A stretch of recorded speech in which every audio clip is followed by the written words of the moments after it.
తూర్పు కరేబియన్ దీవులలో ఇంటిని కొనుగోలు చేసే విదేశీయులకు అక్కడి ప్రభుత్వాలు బంపర్ ఆఫర్ ప్రకటించాయి.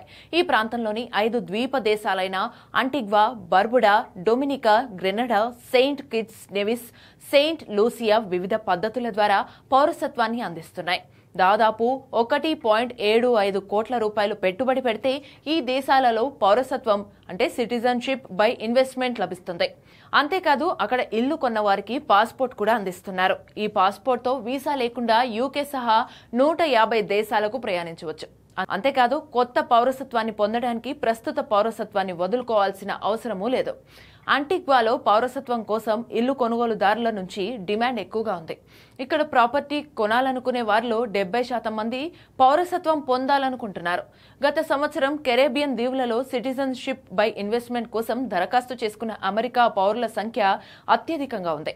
ఉక్రెయిన్, టర్కీ, నైజీరియా, చైనా పౌరులు కరేబియన్ దీవులలో పౌరసత్వం కోసం దరఖాస్తు చేసుకోవడంలో ముందంజలో ఉన్నారు.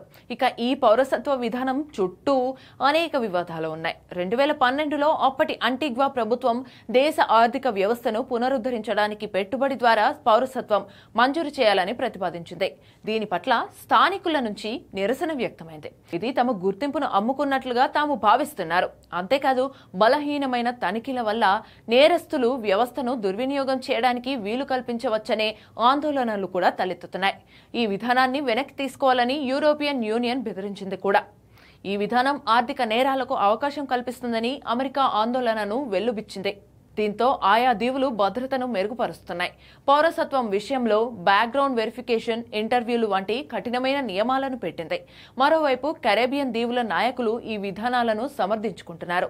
అవి ఆర్థిక వ్యవస్థను పెంచుతాయని, జీడీపీలో 10 నుంచి 30% తీసుకువస్తాయని, ఆసుపత్రులు, పెన్షన్లు, విపత్తు పునరుద్ధరణకు నిధులు సమకూరుస్తాయని చెబుతున్నారు.